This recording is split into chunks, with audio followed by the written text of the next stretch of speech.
Les marchés qui attendent le résultat des élections de mi-terme, ces élections, ce scrutin vient à peine de commencer et encore pas complètement sur la côte ouest, surtout sur la côte est et dans les plaines centrales américaines.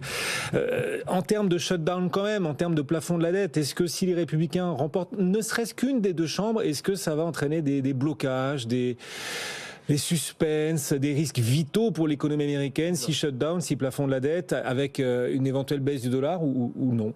Non, peu, mais il y aura plus d'incertitudes. C'est ça il y aura moins de clarté évidemment dans la politique américaine. Donc forcément, ça entraîne un peu plus d'incertitudes et c'est ça qui serait un peu dommageable. Mais on a déjà vu dans le passé que c'est entre guillemets cohabitation entre les deux parties sur les deux institutions se gère quand même relativement bien parce qu'à chaque fois on cherche quand même une solution et on trouve une solution parce qu'aux États-Unis notamment, il y a toujours une volonté d'aller de l'avant. Au final, quand on arrive devant un mur de la dette, un plafond de la dette à relever, au final on arrive toujours à le relever, on arrive toujours à trouver une solution. On le voit entre le Trésor et la Réserve fédérale qui finalement travaillent très bien ensemble et quand bien même ils sont de temps en temps un peu opposés sur certains sujets, ils trouvent toujours des solutions pour justement aller de l'avant. Donc c'est pour ça que c'est pour avoir plus de fluidité qu'on aimerait finalement avoir en tout cas un gagnant des deux côtés.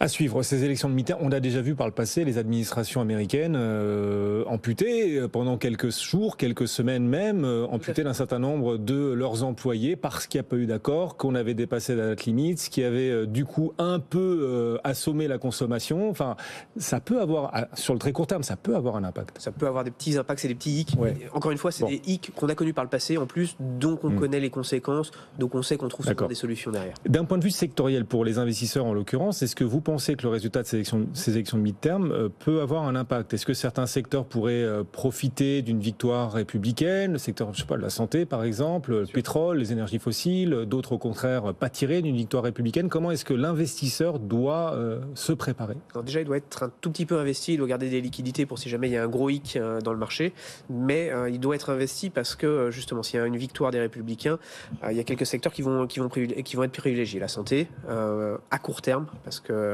c'est pas forcément très bon d'avoir un gouvernement républicain à long terme pour le secteur de la santé, mais surtout le secteur de l'énergie, le secteur des valeurs de croissance, parce que qui dit républicain dit assouplissement monétaire, donc dit frein sur la hausse des taux.